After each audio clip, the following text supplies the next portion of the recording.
Hello everyone and welcome back to RaceSpotTV and more official IndyCar competition here on a Monday. It's the first race of a brand new race week in the iRacing.com service, and as always that means our strength of field race and our championship race to Pocono, where in 4 weeks time we will crown a brand new IndyCar iRacing Open Series champion. Hello and welcome along to RaceSpotTV, where my name is Arjuna Kankipati. I'm delighted that you are joining me for today's coverage. I have TV cameras from Istvan Ballo and TrackCams22 at my disposal, along with car cameras from RaceSpot's own Tyler Maxson. You can follow along with live timing and scoring using timing71.org and their world-class suite of data analysis tools. It's been a fun ride so far here on RaceSpotTV as we've gotten to cover a number of rounds here in the iRacing IndyCar Open Championship. Round number 9 today here in upstate New York, the Watkins Glen International Speedway, where a number of IndyCar races have happened in the past, but it's not really a track that IndyCars are necessarily known for visiting. 3 more races after today though, and Richmond, Sebring, and Pocono, all tracks with IndyCar heritage, and 3 very different racetracks to decide our championship. Taking a look at these championship standings, you'll see Adam Blocker out at front, where he usually is, but we must point out that these championship standings do not include the drop weeks that do get computed once we reach the end of our 12-week season. As a result, Brandon Traino actually holds about a 100-point advantage over the defending series champion. After last week's race, Chris Wilhite has now jumped up over Brendan Lichtenberg into the 3rd position. Another good battle as well between Christopher Demerit and Andrew Marquez for 5th. So lots of action to keep your eye out on tonight. And we have 23 cars in today's grid, and that is a nice healthy number at Watkins Glen International. One of my favorite tracks to come to on the iRacing service in an IndyCar. And during the week, I spent some time with my Powers Flying Motorsports teammates just understanding the track a little bit more. We've got a slightly older version on the iRacing service than they have in the real world, but for the most part, you'll see the only real changes are cosmetic to the curbs. And in the IndyCar, on this newer tire model, you can really use a lot more of the curbs than you would think. Watch here down in towards the bus stop chicane. You'll rocket in at upwards of 280 kilometers an hour before you get on a little bit of the anchors for the carousel before you sweep your way down into the boot section. A very difficult section in some cars, but in the IndyCar, maximum commitment, maximum fun as well.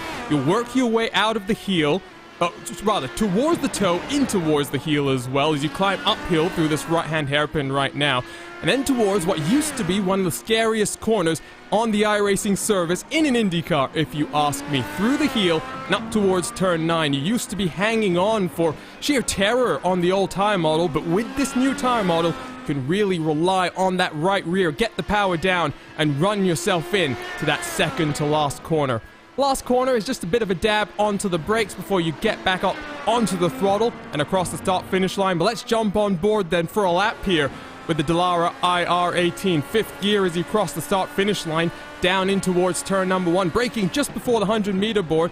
Coming down to 2nd in this case just to slow the car that much more, but you really can use a lot more of the track width than you would expect to carry your momentum up the hill in towards the bus stop chicane.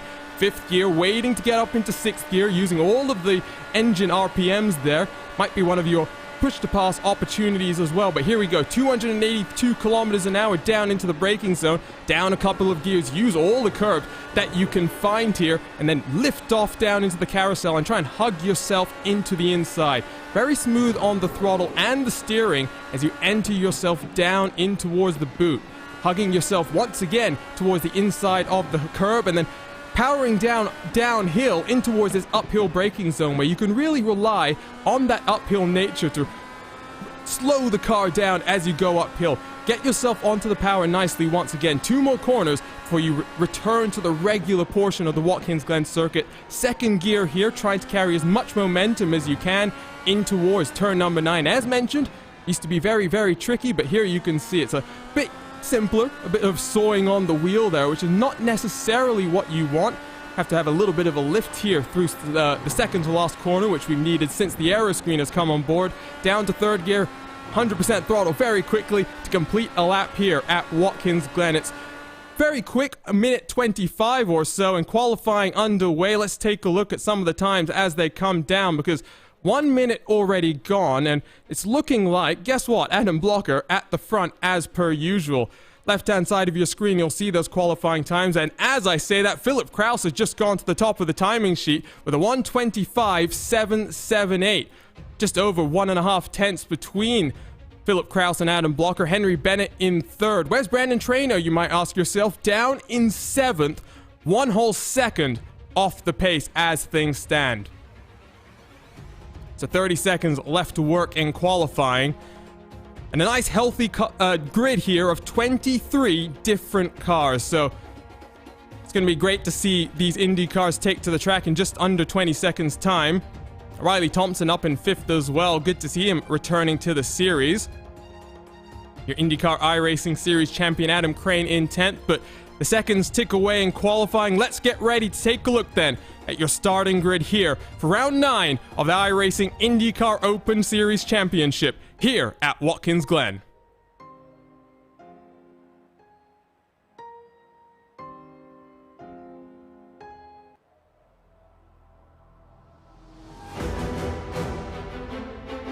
And so it's Philip Kraus then who takes pole position with a 1:25.778. He'll be on the outside of Adam Blocker with just over 1.5 tenths between them. Henry Bennett in third for Powerslide Motorsports as well. A newcomer to the series, Giro Heimreich, will line up on the outside of row number 2. Adam Crane ends up back in 5th with a late qualifying run there. Riley Thompson drops down onto the outside of row number 3. Philip Lee from Texas will line up on the inside of row 4. On his outside, your championship leader, Brandon Traynor for i5G with the Apex Racing Team. 1 whole second off the pace. What can Traynor do from that starting position? We have Pavelski, Matt Pavelski, his teammate, right behind him in 9th, and Andrew Marquez fighting for 5th in the championship, back in 10th. Lester Hirochak will line up in 11th, with Rashad Craig in 12th. And as we cycle our way through the grid, Chris Wilhite, Brendan Lichtenberg, Arturo Amro, Jacob Oster, Carlos Dotero, and Christopher Demerit, 13th through 18th. Final starters here on your screen, Daniel Manzano and Laura Gerhard, 19th and 20th, with Robin Glenix and Filippo Filippini. The last 2 cars to set qualifying times. Christopher Mitriotson will then line up at the back of the field, having not set a qualifying time.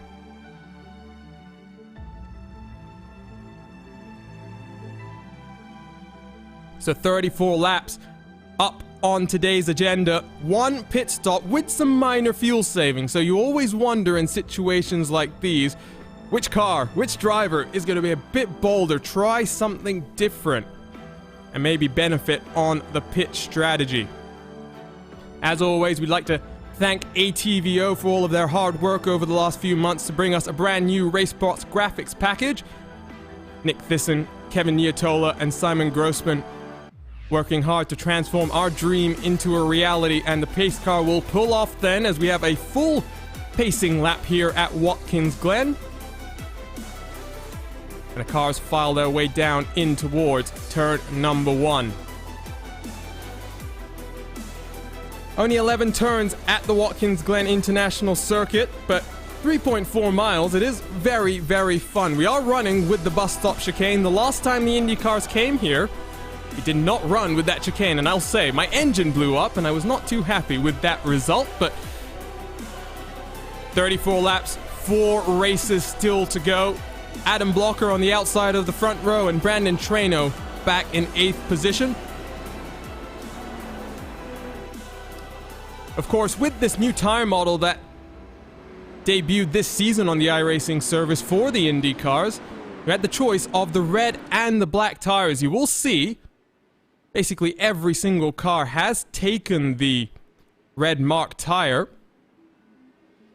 And it seems like the strategy for today's race will be a double set of reds. Let's see if we can show you that tire strategy, as it appears not yet.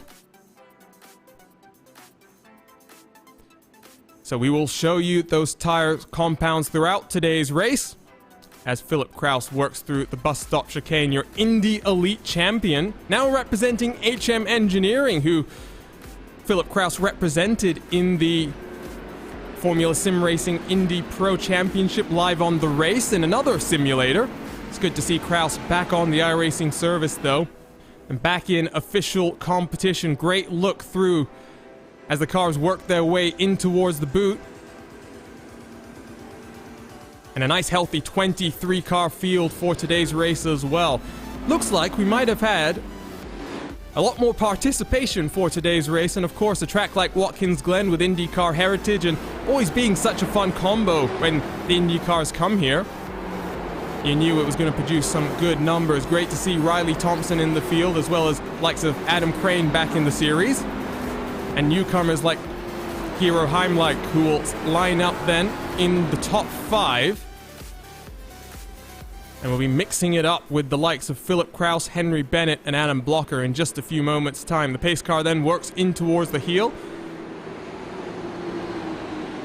as we are spoiled by the iRacing staff, who have added these shortened pace laps to a number of tracks, but not here yet at Watkins Glen. Take a look at the British racing green of Henry Bennett inside of row number 2. Should be a fun one here in upstate New York, the home of the 6 hours of the Glen. Used to be home to some IndyCar races as well, but today it hosts the virtual IndyCars as they get ready to go green flag racing. The pace car is about to pull down onto the safety of the pit lane. And Adam Blocker on the outside of Philip Kraus will look to have the start of his lifetime. Should be some very good championship points on offer as Kraus picks up the throttle. We go green flag racing. Very early jump from Adam Crane, who's going to manage to get a number of positions. He's already up into 3rd, down in towards turn number 1. Look at Adam Blocker, very wide through that first corner. Where's Brandon Traino, I ask myself? He's up into 5th position as we fly our way up through the S's in towards the bus stop. Very bold move there from Adam Crane. I do wonder if he's going to have some sort of penalty. Here comes Adam Blocker, already on the push to pass, trying to go around the outside there, down in towards the bus stop chicane. He's into the race lead and now tries to run away from his championship rival, who's now stuck behind some of his competitors in the mid-pack. Down in towards the boot we go for the very first time. Blocker and Kraus trying to run away as down the inside, that was Gero Heimreich having to defend from Brandon Traino. In fact, no, that was Philip Lee who's defending from Riley Thompson. Up in towards turn number 7 we go, still side by side for a moment, and Thompson had a rather rough start, now goes underneath Philip Lee, tries to get that move done. Some great scrapping there as we get shots off the pit lane. Not exactly what we intended. Thompson down the inside though, up into the 7th position. Out front, Adam Blocker though, 7/10 of a second advantage out of turn number 9. Through the second to last corner he goes, and he tries to run away at the front of your field. 34 laps on the agenda, and Adam Blocker leads lap number 1. What will happen at the end of lap number 34 though? So one car started down on the pit lane. That was Arturo Amro, who we did see getting involved in a couple of issues last time out. And you have to go all the way back to about 12th and 13th. Look at these gaggle of cars. Richard Craig now right behind Carlos Duterte. Up through the S's they work with Brendan Lichtenberg and Christopher Demerit down in 15th and 16th places respectively. Here comes the charge from Brendan Lichtenberg. He's not on the button, still has 10 push-to-passes left to use. But down the inside, he's got to back off, and Richard Craig holds on to 14th position.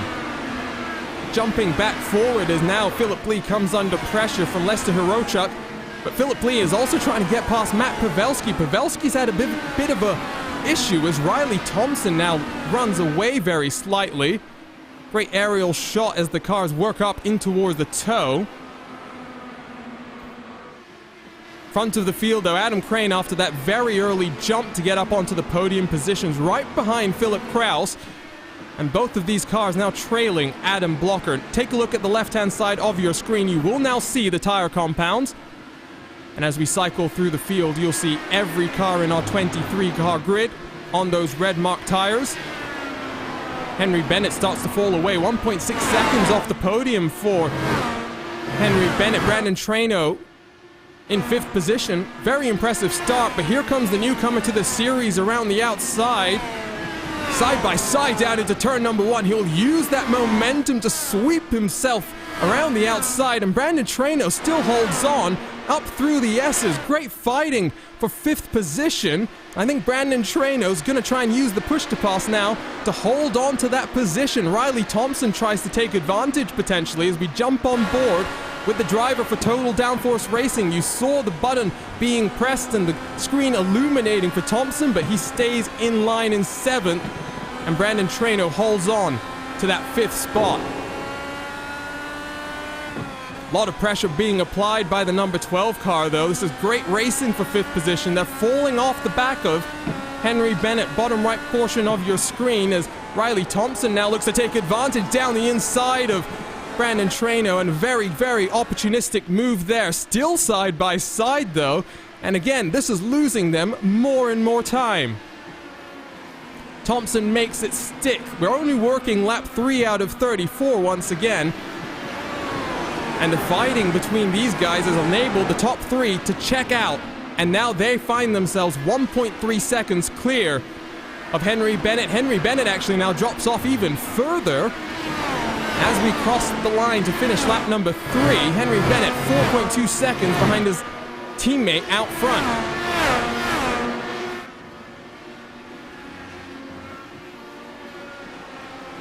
Unfortunately, Romain Grosjean is not in this race, but the team that he signed up with, Dale Coyne Racing, they do have a nice history at this track. I do believe, if I take a look at my notes over here, the race in 2009, which Justin Wilson, of course, won, was the first ever race that Dale Coyne Racing won after 25 years in IndyCar competition. So this track does have a history and heritage of IndyCar racing, like I said. Hopefully we get to see it return soon. Robin Glennox has just lost out to Christopher Mitchison, who started at the back of the field and now works up into 19th position. It's been a very clean race so far. It's been side-by-side fighting between a lot of the pack. And no one off into the grass. All 23 cars still pointing in the right direction. 0.6 of a second, the gap between 1st and 2nd. Adam Crane now drops off very slightly as we watch Matt Pavelski in 8th, defending from Philip Lee in the number 15. We jump on board with Lee. You take a look here. He's used none of his push-to-passes so far. That's the 3rd box from the left. And Matt Pavelski in front has used a solitary push-to-pass. So you can also follow along with these push-to-passes on the left-hand side of your screen right now. As you can see, other than the one that Adam Blocker used on lap number 1, he's been fuel saving to get this to be a one-stop race, and has a comfortable half a second advantage over Philip Kraus right behind him.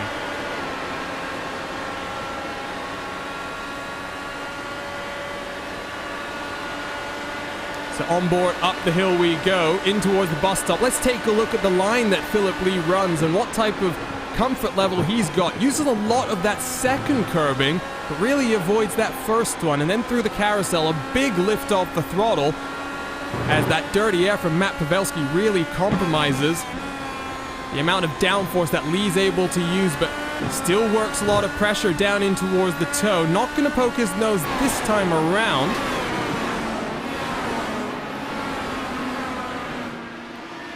As these guys continue to scrap it out in front of them, though, Brandon Traino continues to fall off the pace here. Traino did say that he did not feel the most confident, and as we jump on board with Riley Thompson now, Riley Thompson tries to get one over on the championship leader. Big snap of oversteer there, and Thompson with a very quick hands to save that car, but take a look, he's lost out a lot of positions there. The thing you'll notice more importantly here is that Riley Thompson has used almost half of his push-to-passes left in this race. So Thompson being very aggressive on the button so far. And let's see how that strategy plays out. Of course, when you do use the button, you do use a little bit more fuel, so that does affect the strategy that I was talking about. As we see the gap out front, still only half a second. Philip Kraus applying a lot of pressure onto the rear end of the defending series champion. On board with Kraus, as mentioned, competed in another simulator in an IndyCar series. that was live on the race. Didn't have the best of runs, it must be said, in that, but your defending Indy Elite champion, who has also not had the best start to his title defense in that Coca-Cola by Kokomo Indy Elite Series, now works the second step of the podium, 0.7 of a second behind the race leader. Let's turn our attention back to the Hyperstar. What's happening with Brendan Lichtenberg, I'm asking myself. Fighting it out for 17th position. He's got Jacob Oster and Daniel Manzano right in front of him. Daniel Manzano now representing Laps at Racing Team, it would appear. Ooh, big wiggle there as well for Manzano. As on board we go with Jacob Oster, who's now closed in on Brendan Lichtenberg in front. Big strip of grass you'll notice on that left-hand side on the entry into that final corner. Not going to affect the cars too much, as Oster does that fuel saving, lifts off the throttle early, backs up the corner and very nicely rolls onto the power. There you can see, though, screen illuminates on the button. And as he powers himself up the hill, what's going to happen in front of him? Can the Hyperstar make anything happen? Down the inside, as side by side, they work down in towards the bus stop chicane. Manzano's going to try and hold on to it, you know, but I think he backs out just in time. A bit of pogoing over the curb. That opens the door for both Jacob Oster and Christopher Mitrison. Mitrison, who started at the back of the field, now up into 18th position. Manzano loses 3 positions in one corner. Ooh, who's that? Riley Thompson down in 8th position once again. Not exactly sure why Thompson finds himself back in the pack once again after fighting it out with Brandon Traynor just a few moments ago, but side by side with Philip Lee through the very tricky turn number 9. Oh, and Philip Lee with a absolutely outstanding move around the outside of that very tricky corner. And they really are fighting hard at the back edge of the top 10. Here you can see that train of cars. Christopher Demerit at the rear end of that in 15th position. Matt Pavelski tries to pull away in 7th, so nice little group. As Riley Thompson then has to recover once again after burning a number of his push-to-passes.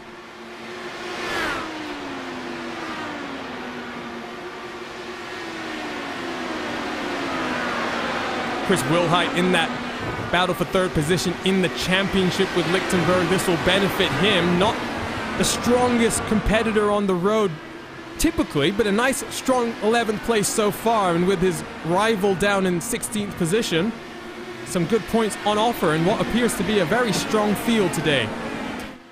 Attention back out front, Adam Blocker still hasn't used any of his push-to-passes after lap number 1, but now finds himself out of drafting range from Kraus. That is going to be crucial, as Adam Crane now a further 2.6 seconds behind Kraus. And so the defending champion tries to use this race to reel in the gap to Brandon Traynor. Next time out at Richmond, a short track, you would expect the balance to swing back into Traynor's favor, and with one more road race to go after this one at Sebring in 2 weeks' time. It's exactly what Adam Blocker would have been hoping for. Meanwhile, though, Brandon Traynor, 6th position, tries to close on the back of series newcomer, and whose name I think I probably butchered about 18 different ways since the start of today's broadcast. But nevertheless, Giro Helmreich holding on very strongly to a top 5 finish right now as Brandon Traynor closes in. Let's jump on board with Traynor. He's on the button down the inside. I think that's going to be pretty simply done on the German. So Traynor up into 5th, but now finds himself in a bit of no man's land, 4 seconds behind the next car in front. Helmreich tries to take a look again, but not going to be able to make that one stick. And unfortunately for Helmreich, he's also used a considerable number of his push-to-passes so far.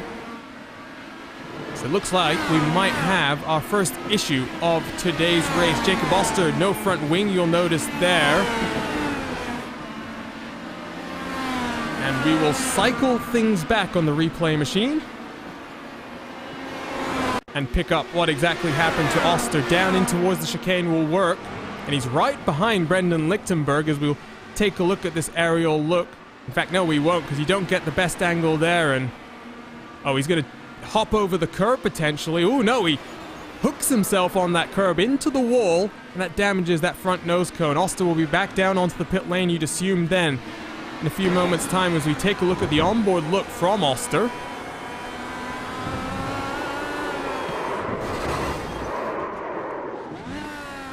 And you can see there, pops it into neutral for a second before getting it back into gear and back out onto track as he makes his way down onto pit lane. We pick up Philip Kraus in second, 2 seconds behind now, the race leader.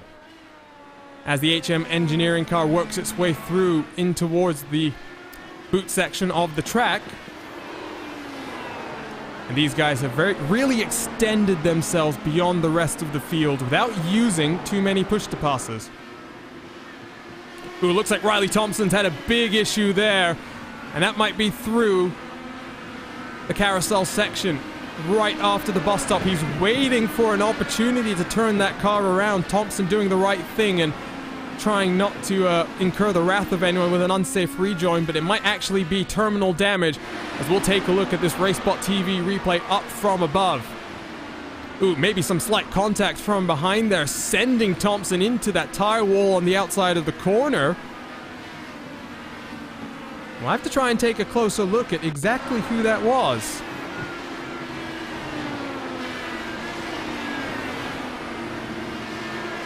Looks like it's the 14 machine.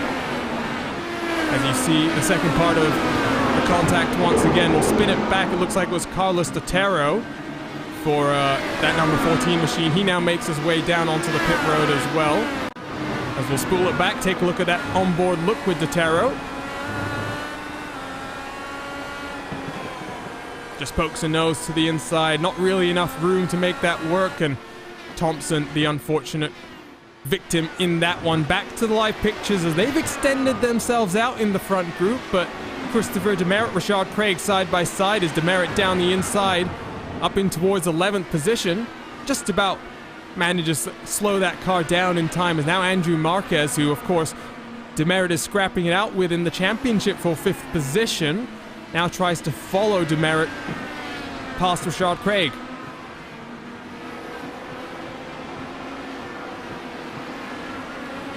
Very fun little race developing here in upstate New York as Rashad Craig runs a little bit wide and Andrew Marquez will try and take advantage of the situation here.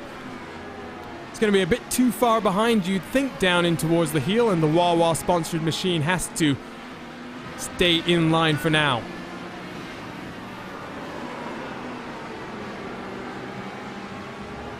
So it does look like Riley Thompson's day will be done.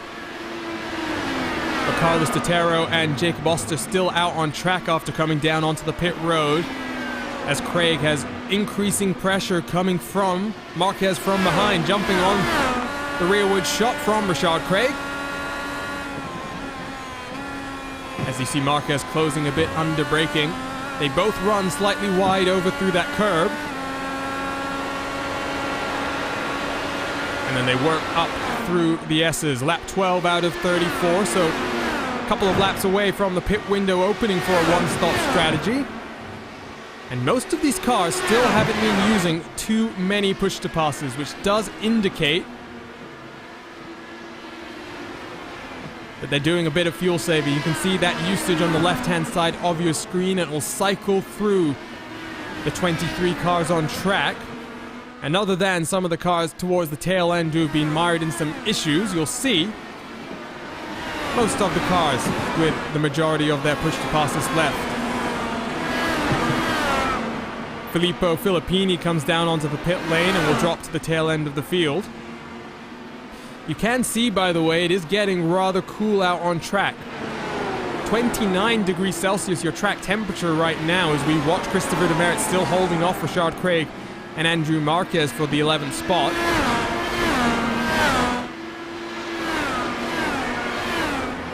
But it is a very, very cold day, and that will mean for cars coming out of the pit lane, it'll be that much more difficult to bring your tires up to temperature and pressure. Philip Lee comes down onto pit road though, so it looks like at least one car commits to a 2-stop strategy. The number 15 will be the first from the top 10 to come down onto the lane. As he finds his box, he'll go up on the jacks, get 4 fresh tires underneath him, and then he will head back out onto the track.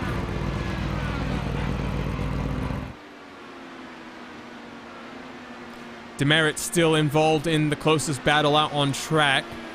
There's another close battle forming in front, though. Here's Chris Wilhite, 3rd place in the championship. The gap between him and Brendan Lichtenberg coming into this race week was just about 3 points. So with Lichtenberg finding himself down in 14th position, a top 10 result for Chris Wilhite is exactly what the Ohio native would have wanted. With 3 rounds to go, 2 of them being those very tricky oval races. We've got the Pocono Speedway, of course, to finish off our season, but next time out we'll be at Richmond Raceway for our final short track of the season. Through the second to last corner, which used to be flat before the aero screen was added to the car. A little bit of a dab of the brakes for Wilhite through that last corner, rolling through it in 4th gear across the start-finish line to complete 1 more lap.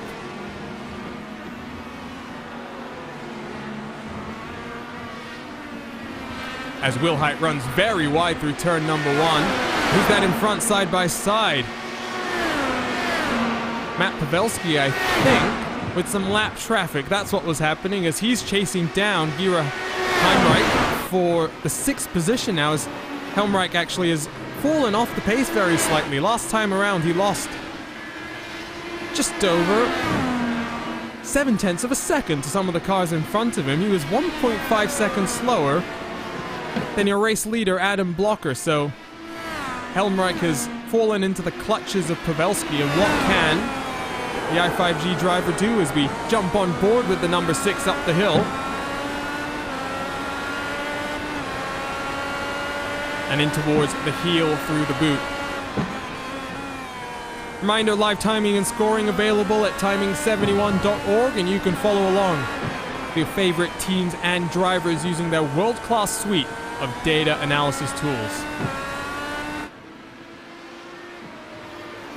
Gap behind has closed on up, and as Demerit catches that lap traffic as well, the gap between Richard Craig and Demerit continues to close.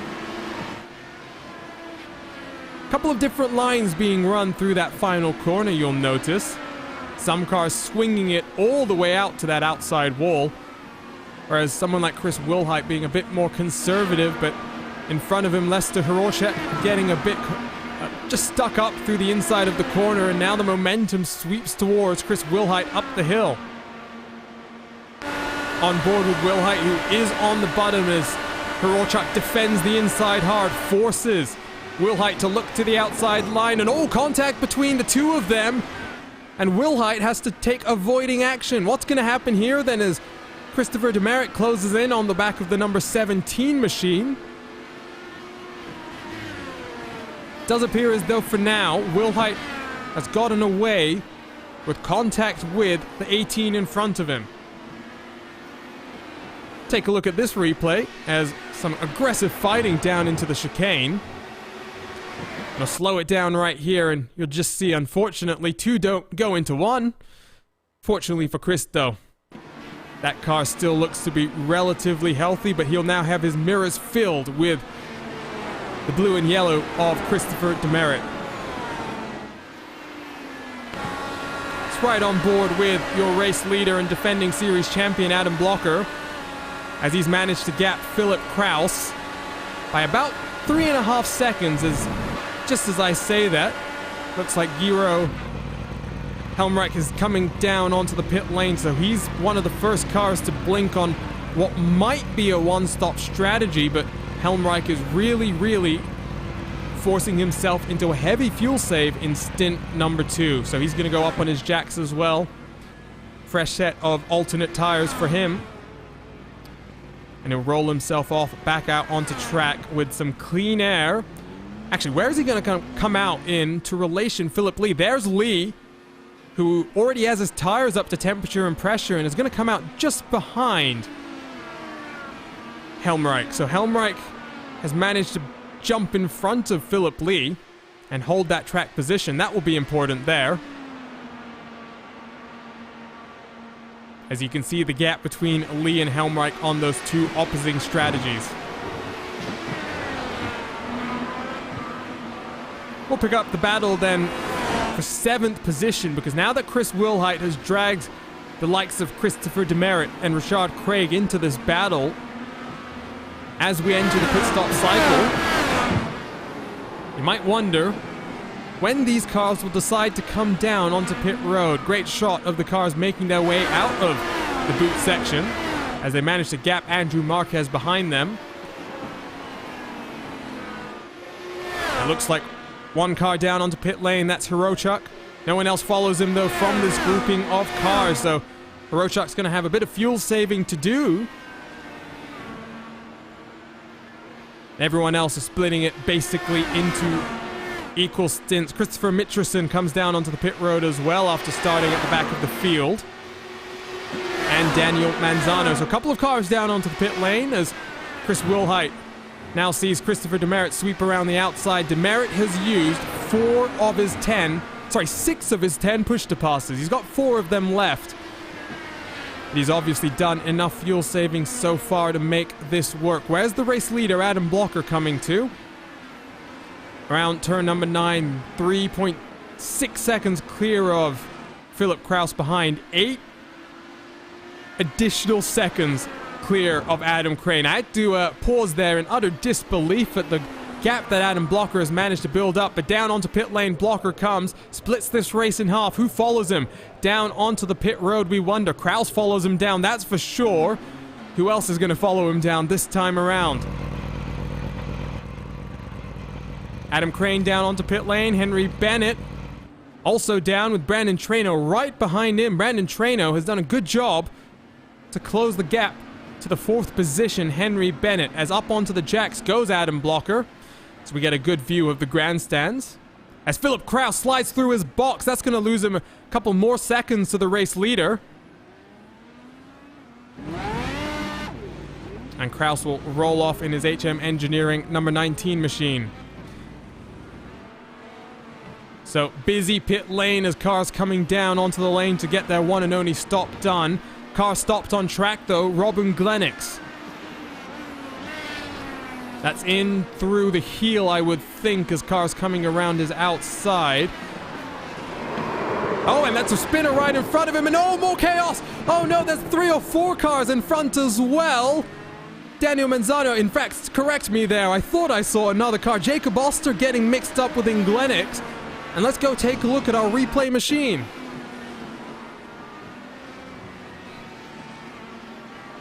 So for Inglenix, it's the mistake by himself on old tires, as Inglenix has not come down onto pit road just yet.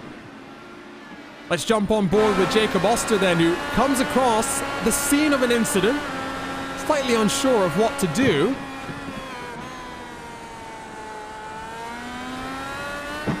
You see here as Inglenix tries to get back up to speed on the outside.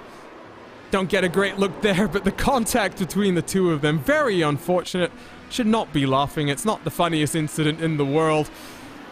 Dakota jokes that he threw a banana on track. It does indeed look like that, if we're being honest, but a bit of comedy gold there for Jacob Oster, and that might be his race over. Back to live pictures, though. Story of the race. Adam Blocker still out front. This time, a 5-second advantage. Be trying to use this race weekend, and this race week is his main opportunity to claw back a potentially 100-point deficit to his championship rival. And in the pit stop cycle, Brandon Treno has jumped Henry Bennett for the 4th position as well.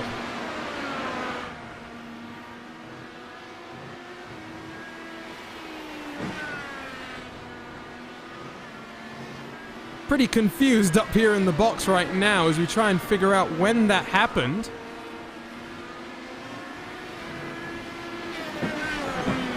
But Brandon Treno, the championship leader, up into 4th after a disappointing qualifying performance. Exactly what he would have needed. We'll take a look at the RaceSpotTV replay machine. So I'm being told something has happened out of pit road and up through the S's.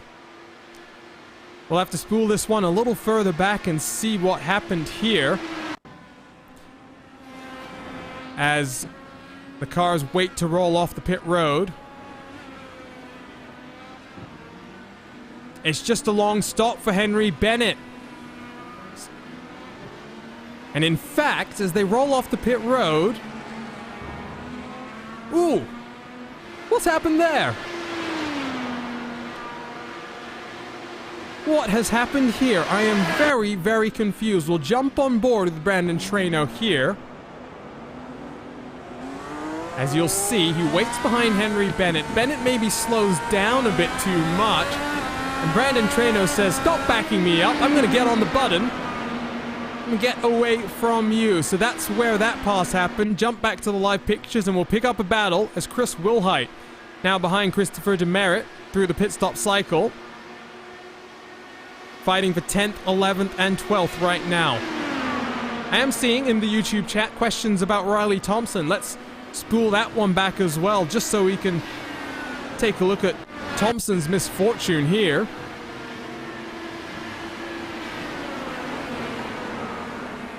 And unfortunately for Thompson, not much he could do. We'll pick up live pictures once again, though, because battle for 8th starting to intensify. Matt Pavelski gets passed around the outside by Lester Hirochuk. Great move there in towards the boot section, and not really where you typically see passes happen. So let's take a look at that pass as it happened. Pavelski very defensive to the inside, and Hirochuk takes full advantage of that opportunity.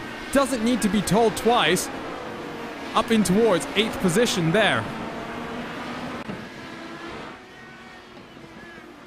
In fact, Henry Bennett has not only lost out to Brandon Traino, he might lose out to Giro Helmreich as well. Here comes Helmreich after his pit window, as it looks like Robin Glenix has had a subsequent issue. Coming in towards the second to last corner for Glenix. Ooh, just a little bit too much on the throttle and hard into the wall. Day done for a driver in the top 10 in the championship.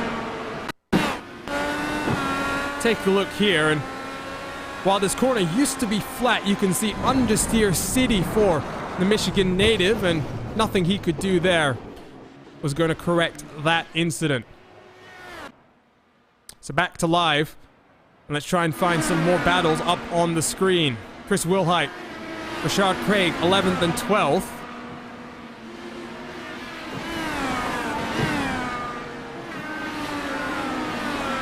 Still behind Christopher Demerit, and they find themselves 3 seconds now behind Pavelski. Pavelski has lost out an entire 1.4 seconds to Hirochuk in front of him, so that number 18 machine has a lot of speed early in the second portion of the race. And meanwhile, this battle on the edge of the top 10 continues to intensify. Through turn number 9, back onto the regular course they go. As it is a very, very cool day in upstate New York. You can see the sun is below the horizon for the most part.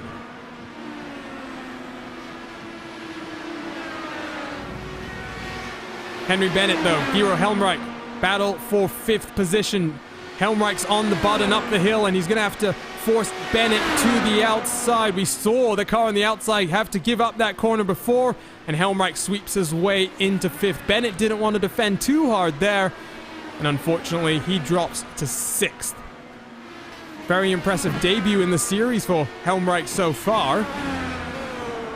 And with a 3-second gap to the car in front, what's he going to be able to do? Trying to chase down Brandon Traino in front. You can take a look at the tire compounds once again on the left-hand side of the screen. And you can see for all the cars still out there on the track, alternate tires taken for this second stint as well. Helmreich down to just 3 push-to-passes left in today's race. Did come down the pit road a couple of laps earlier than the rest of his competitors. And he will have a bit of fuel saving to do. Gap out front now, a very comfortable 5 seconds as Philip Kraus unable to mount a challenge onto Adam Blocker.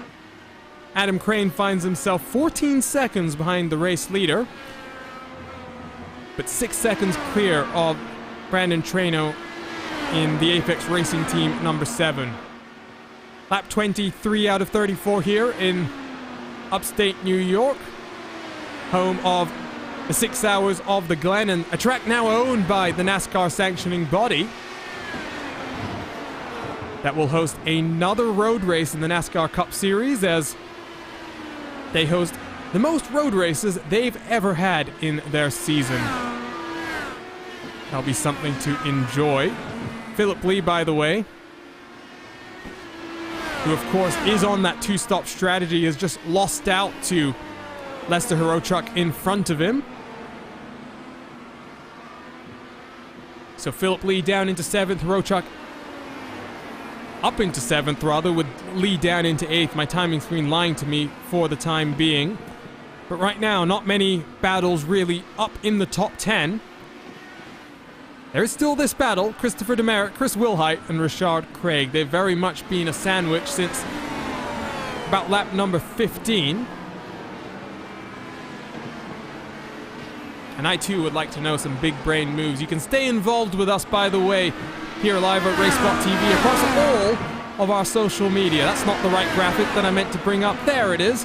YouTube, Twitter, Facebook, Twitch, and Instagram, all at RaceSpotTV. And if you're not already joined the RaceSpotTV Discord, it's gone through a bit of an overhaul, and we can engage with you even more there. Down on the pit lane then for Philip Lee for his 2nd pit stop of the race. Splits this into 3 identical stints, and he's going to drop to about 18th position then.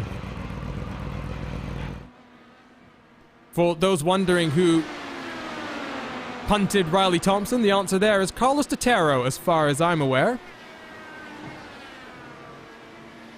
We saw that replay just a few moments ago, as Philip Lee out of pit lane in 17th position. He rolls off right behind Brendan Lichtenberg, and this is an interesting one. Lichtenberg in that championship scrap with Wilhite for 3rd.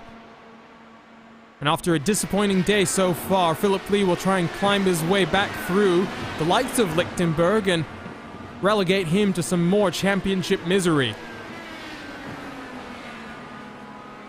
Bit of work that Lee does have to do in his current position. You can see there some of the cars that he might be able to get on the back of. So Philip Lee on the 2-stop strategy, potentially a 14th place finish. As we have 10 laps to go, Adam Blocker, where is he out on track? Coming through the carousel section. Let's jump on board for a lap here as the battles have kind of dwindled out for the time being. Look how close to the inside of turn 6 Blocker goes, up through the hairpin of 7. Very smooth on the inputs, you'll notice, as the number 1 car in session puts on a bit of a show out front.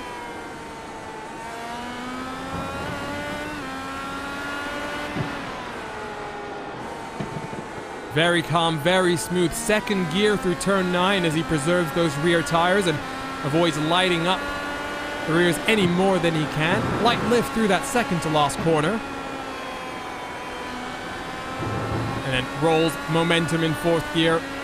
Across the start-finish line. 9 laps to go this time around then.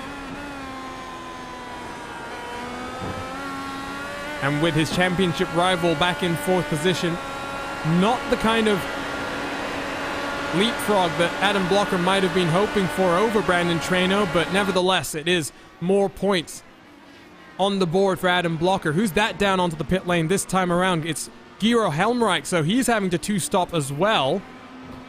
And that might drop him out of the top 10. Another car onto the pit lane, Lester Hirochuk. So 3 cars so far we're seeing on this 2-stop strategy.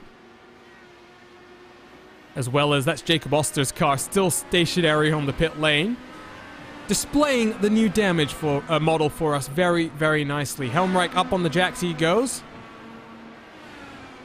How long is it going to be here? 8.5 seconds, and you can see this has really compromised a very strong performance from the German driver. He'll rejoin in 12th position in a bit of clean air. He's got 6 seconds in front of him to try and make up now. What can he do? Try and get back into the top 10. Not expecting too many cars in front to come down and pit, except maybe Carlos Totaro in the 11th position. On board with Chris Wilhite through the boot, chasing down Richard Craig and Christopher Demerit, as Richard Craig has got the move done on Chris Wilhite.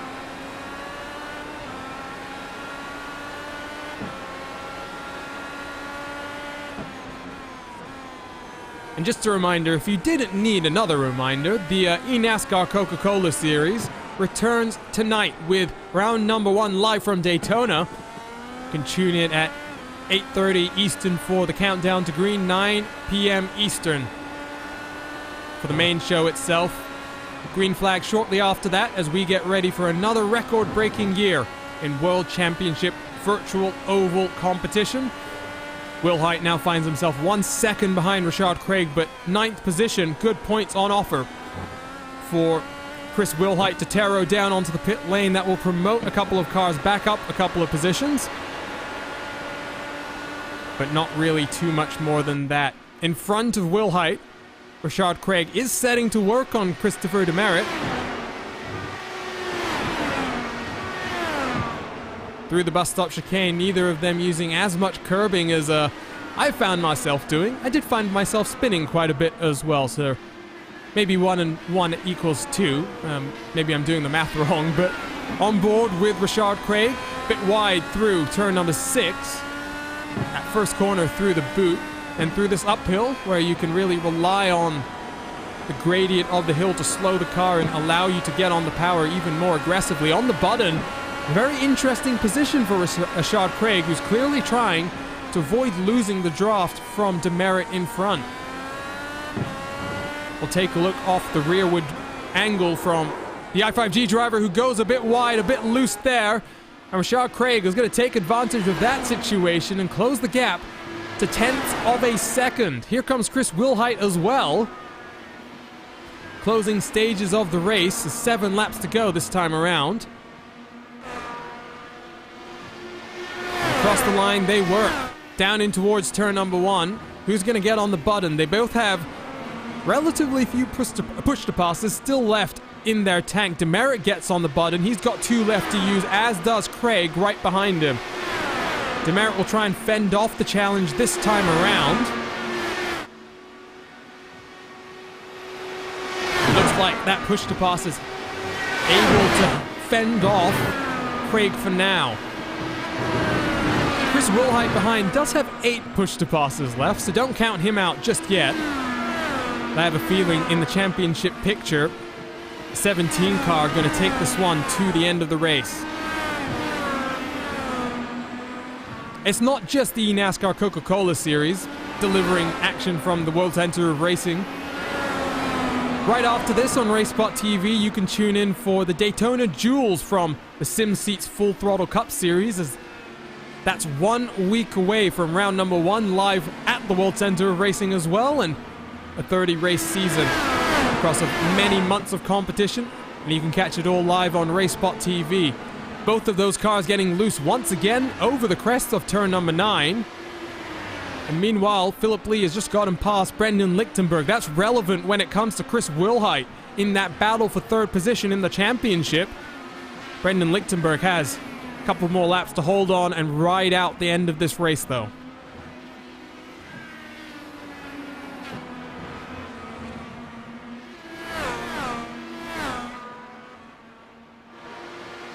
Up the hill through the S's once again. Demerit, Craig, neither of them on the button just yet. They've got 2 uses left. You would have to assume they'll be as patient as possible, waiting for those last couple of laps to use it. You can see here the 3 cars in this group and Pavelski in front of them as well.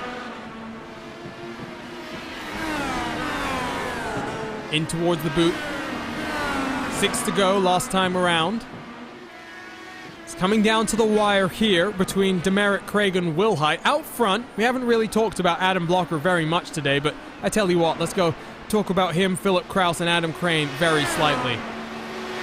Battle for the race lead. You can see the gaps there as Brandon Treno has managed to close onto the back of Adam Crane, but it's still dominance from your defending champion as he closes in on his Powerslide Motorsports teammate in front. Laura Gerhard about to go one lap down. And while Kraus is your defending elite champion, Indy elite champion, Adam Blocker, the three-time back-to-back-to-back Lionheart IndyCar champion. Lionheart returns live on RaceSpotTV in just under 3 weeks' time as we'll head to the Homestead Miami Speedway for a doubleheader Wednesday and Thursday as both the Lionheart IndyCar Series and the Lionheart Retro Series get their seasons underway.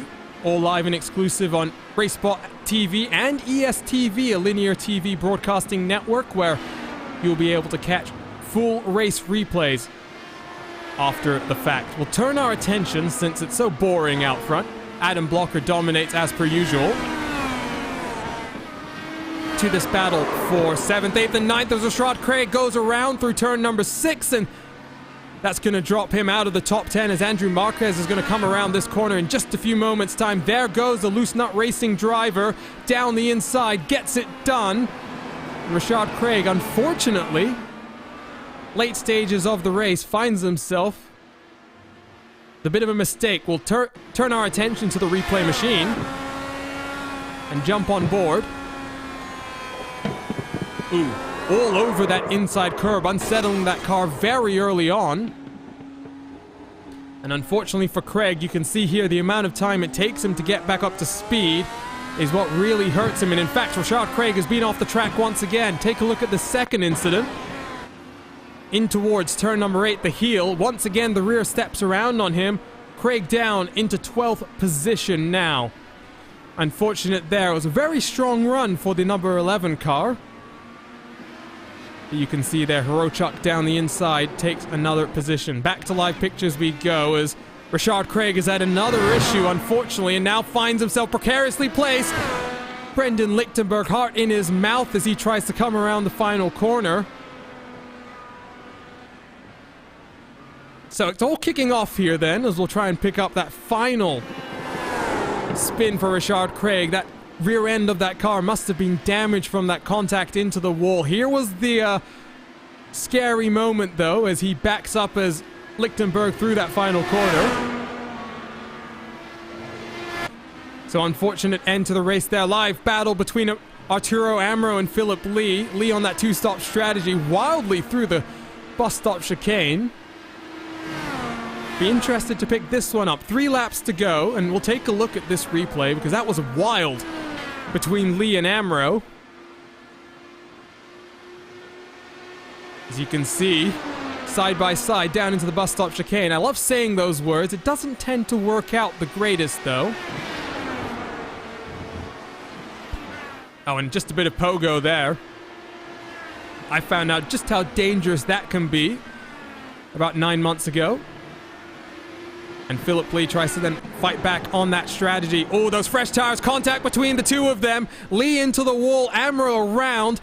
Brendan Lichtenberg, the happy victim in this scenario. Not victim, rather. The happy victor, if you will, as he's going to move himself up into 12th position. And in his championship battle with Chris Wilhite, those championship points might be crucial. Take a look at this one, as we saw just the tail end of this.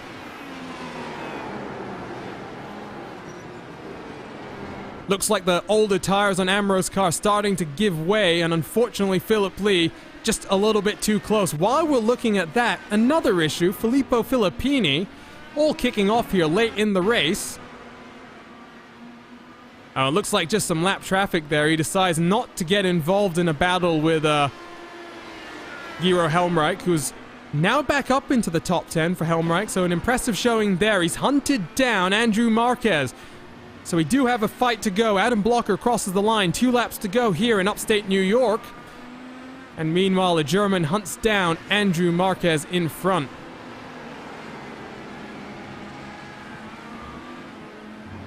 Watkins, Glen, always great to see new faces in the IndyCar community.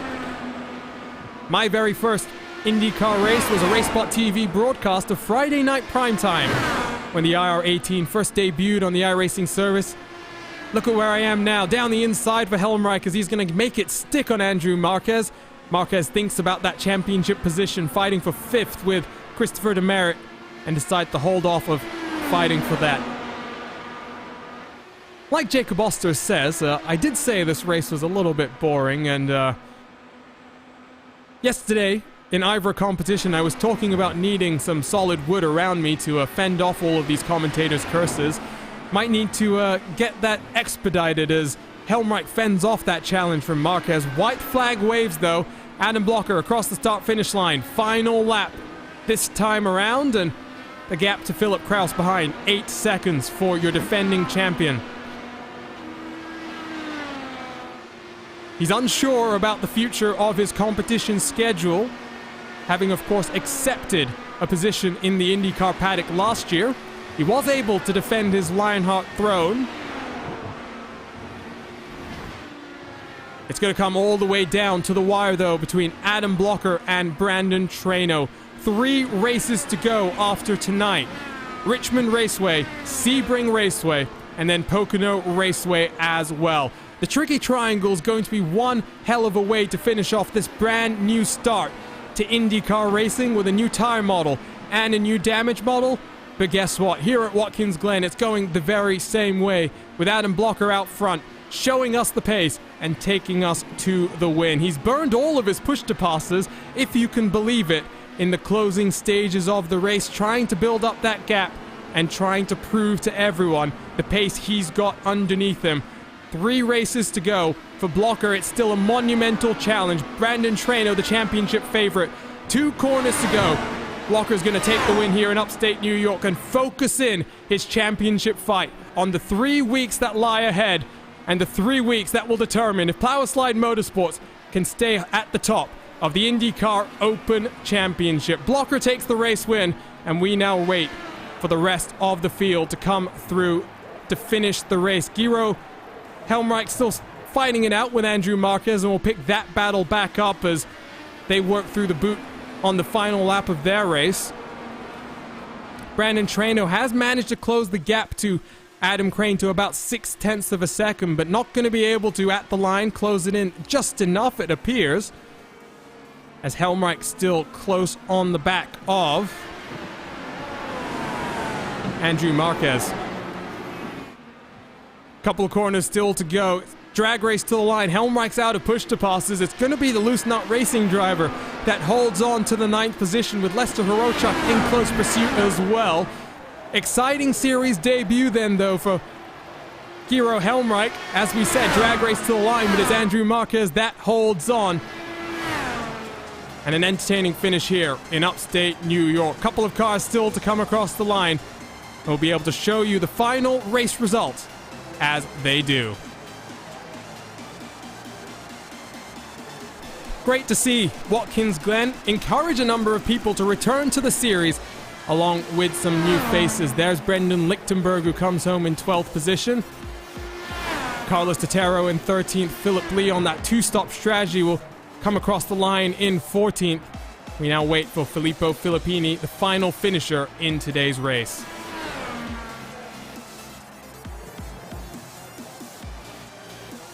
So, all the cars across the line here in upstate New York. Let's take a look at our final race results. Adam Blocker, as usual on these road courses, dominant, 7.5 seconds. The margin of his victory over HM Engineering's Philip Kraus, with your IndyCar iRacing Series champion Adam Crane finishing on the final step of the podium. Brandon Traino, to slightly disappointing qualifying performance, rebounds strongly in the race, back up to 4th position, with Henry Bennett dropping through the field down to 5th. Matt Pavelski and Christopher Demerit will recover up into the top 10 with 3 i5G finishers in that top 10. Chris Wilhite 8th, Andrew Marquez 9th, and Giro Helmreich in 10th. Lester Horochuk finishes a minute down then in 11th place, with Brendan Lichtenberg all by himself coming across the line in 12th. Carlos Totero will come across the line in 13th after contact with Riley Thompson, with Philip Lee, the only car on a two-stop strategy, an aggressive two-stop strategy, finishing in 14th. Everyone else one lap down: Daniel Manzano, Laura Gerhardt, Christopher Mitchison, and Rashad Craig, with Filippo Filippini 2 laps down, and of course Arturo Amro 3 laps down after a late race incident through turn number 9. Jacob Oster, Robin Glennox, and Riley Thompson, your 3 other non-finishers. Your fastest lap of the race, you'll notice there, Philip Kraus, a 1:27.054. Adam Blocker, a 1:27.072. Those 2 cars were trading those fastest lap times back and forth. It'll be interesting to see if Philip Kraus decides to show up in 2 weeks' time in Sebring and maybe try and play party spoiler for Adam Blocker as he tries to secure some more championship points. Time for our post-race interviews, though, and guess what? Adam Blocker, prompt as always, already in the interview booth. And Adam, what a fantastic race win there. Pole to the checkered flag. Philip Kraus, rather not pole, Philip Kraus took the pole there, just got confused for a second, but you took the lead right into the bus stop chicane. You didn't look back after that. Kraus didn't seem to have the race pace to really stick with you once you broke the draft.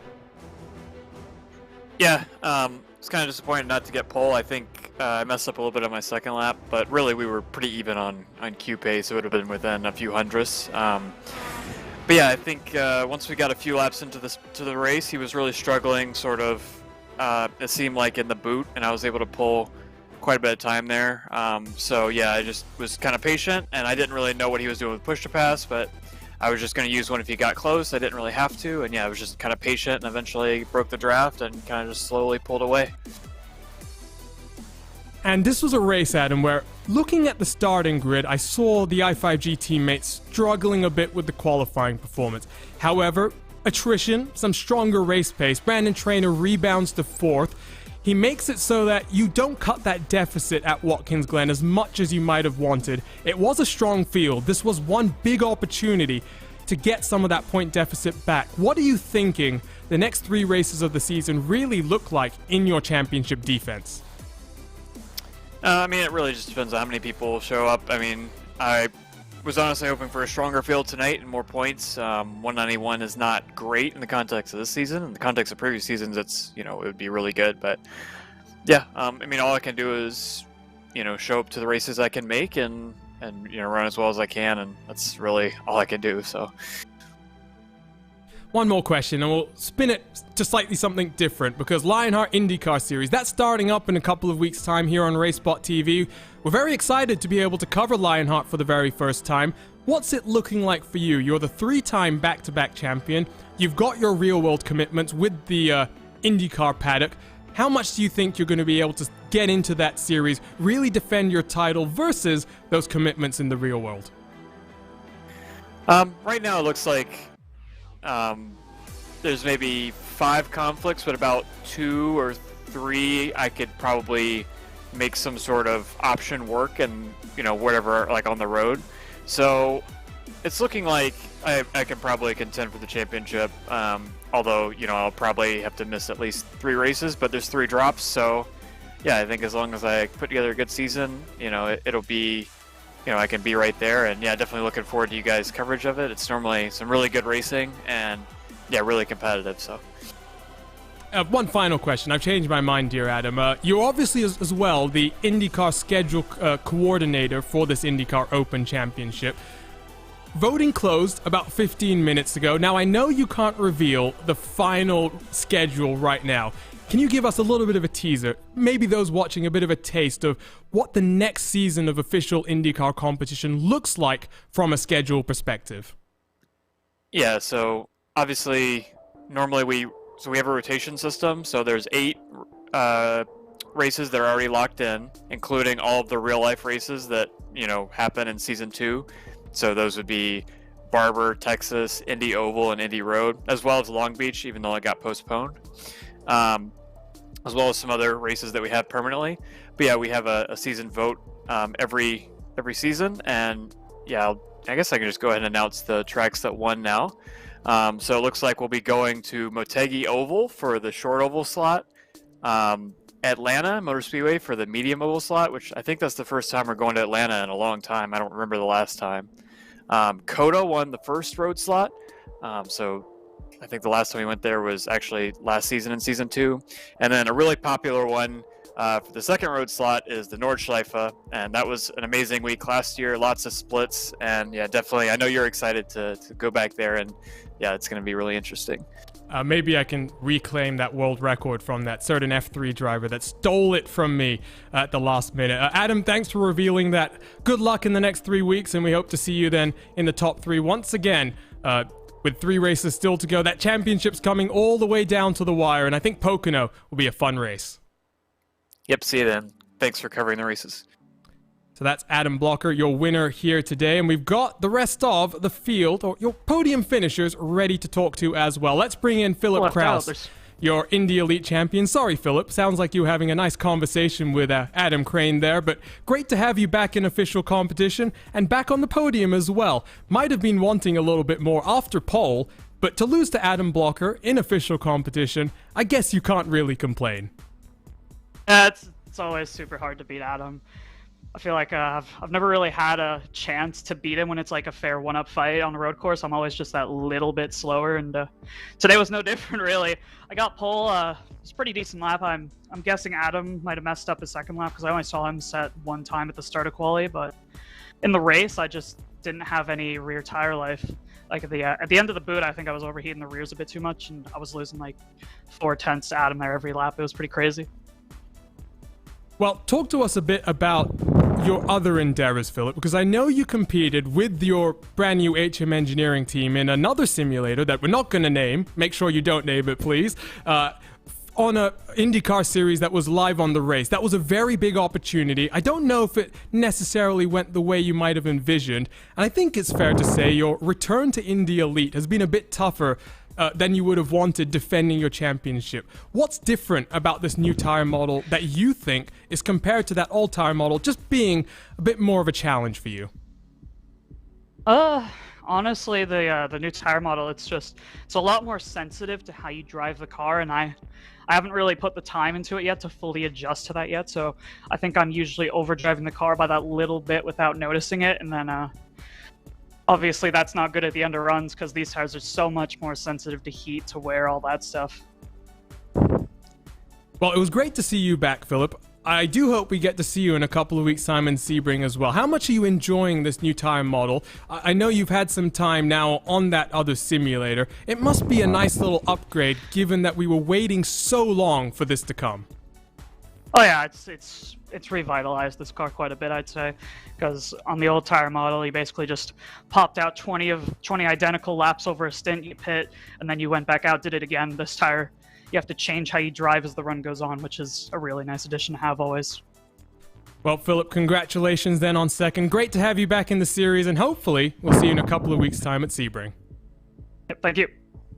So second place finisher Philip Kraus back into official competition and back on to the podium positions as well. Let's bring in our final podium finisher, your IndyCar iRacing Series champion, Adam Crane, representing Satellite Racing.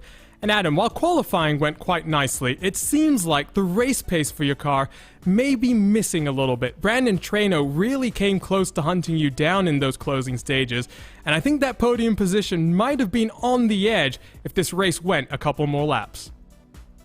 Yeah, it was definitely a little marginal there with Brandon. The rears on my car were starting to go with about 3 to 4 laps left, so I sort of had to manage it a little bit.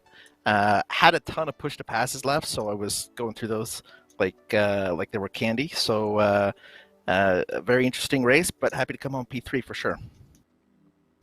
Good to see you back in this series, Adam. It's been a series where you've kind of been on and off, not like the IndyCar iRacing series. You've been a bit more focused on Indy Elite. You had a nice victory there in the Barber Motorsports Park.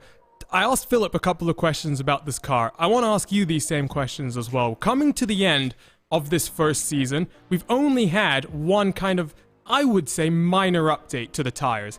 What's your opinion on them? As far as I'm concerned, it's been great. The level of accuracy and the way that the tire has responded to various input changes has really just brought the car up to a new level of realism and excitement. And the number of cars we had in today's grid, 23, I think reflects the amount of fun you can have with this combo. For sure, there's a lot more feel in the tire, and it definitely feels easily the best. Best I've driven in this car since a long time. The interesting parts of this first season are going to be how it transfers over to later in next season and maybe season 3, just to see how the track temperatures can really bring in certain tires, pushing them in or out of their window. I know for the most part we've pretty much been running red, but I think as the track temperature gets quite a bit hotter, as we get more into summer times of days, then it might push sort of the red out of the window and push the black more into its window, because at the moment I think the blacks are just a little too hard, and they release their energy and temperature too fast. So once we get into the summertime, I think it'll be a lot cooler to see the strategy and the splits between the tires. One final question, Adam. We saw you on the start of the race rocket yourself up into the podium positions. What did you see on that start that made you think, or made you realize that you could go? Because it looked like a couple of cars were just a little bit slow to respond to the green flag.